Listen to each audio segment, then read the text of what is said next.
যদি যাবি ওপার করো শ্রীগুরু কান্ডারি হরি নামের তরি, হরি বলে তরি খোলো রে এবার। অশ্বিনী কর্তার গান তো এটা।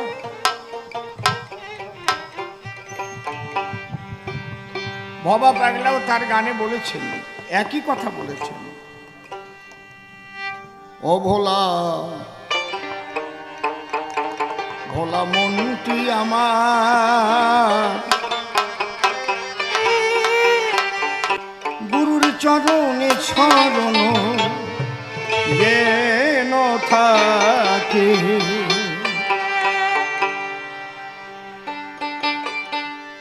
এই অকুল পাথারে ভয় কি তোমার? হ্যাঁ আয় আসরে কিরে এই জায়গায় আয়, এখানে বস।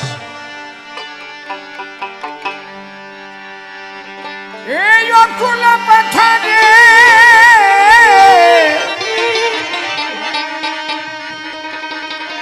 ভয় কি তোমার? ভাইটা আর একটু লাগবে, ভাব করে বন্ধ হয়ে যাচ্ছে না, একটু রেস্ট না থাকলে গান গাওয়া যায়। এই অকুল পাথারে ভয় কি তোমার? শুধু মনটি সপিয়া দাও তাকে,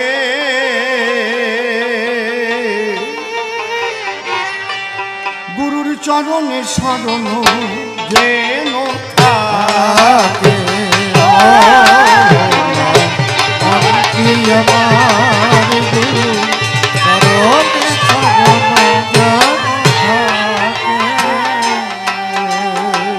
অনেকে বলে মতুয়াদের গুরু নেই।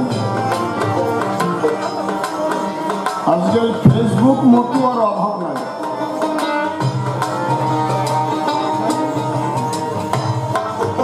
কিন্তু আমরা দেখেছি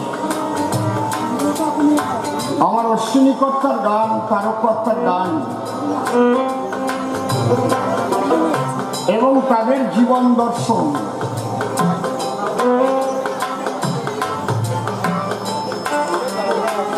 সেখানে কিন্তু আমরা গুরুর ভূমিকা পাই। মৃত্যুঞ্জয় গোসাই যদি কারক কর্তাকে বাবা হরিচাঁদের কাছে নিয়ে না যেতেন, তাহলে কারক কর্তার সঙ্গে হরিচাঁদের জীবনে হয়তো মিলন হতো না। কারক গোসাই ছিলেন একজন মহাবৈষ্ণব।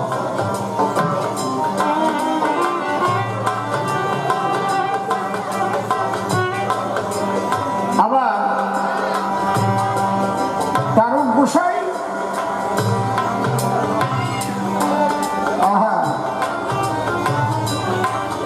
তিনি আশ্রয় দিয়েছিলেন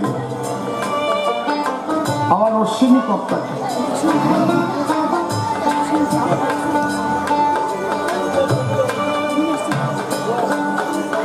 আমরা যে গুরুচার চরিত্র ধারণ করি, যার প্রণেতা আচার্য মহানন্দ হালদার মহাশয়, তার গুরুদেব গোপাল স্বামী, আপন মামাতো পিস্ততো ভাই, আপন, কিন্তু তবুও মহানন্দ হালদার গোপাল সাধুকে বাবা বলতেন, গুরু শিষ্য।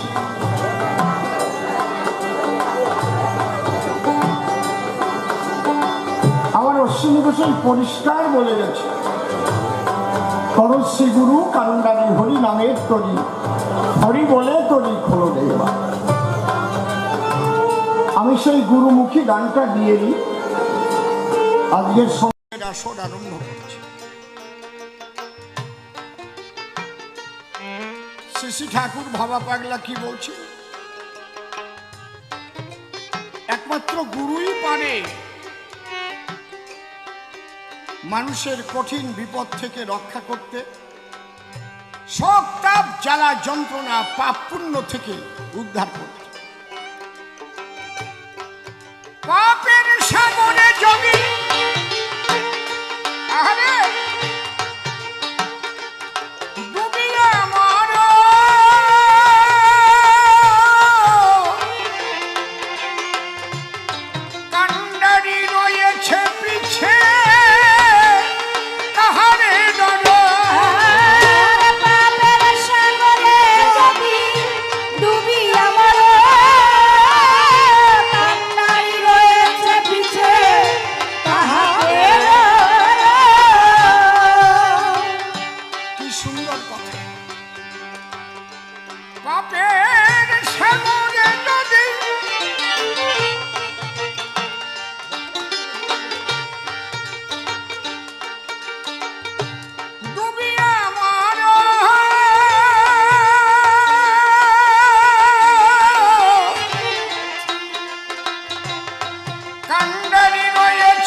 প্রাণ শীতল হইবে তোমরা করো তাহার গুণগান শীতল হইবে প্রাণ হাসিতে হাসিতে যাবে পুলকে গোলকে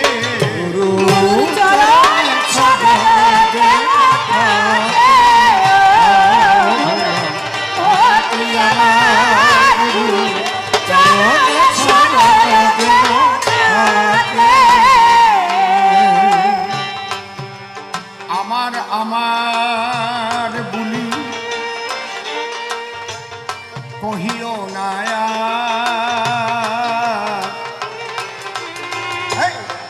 নয়ন মুদিয়া দেখো সবই অন্ধকার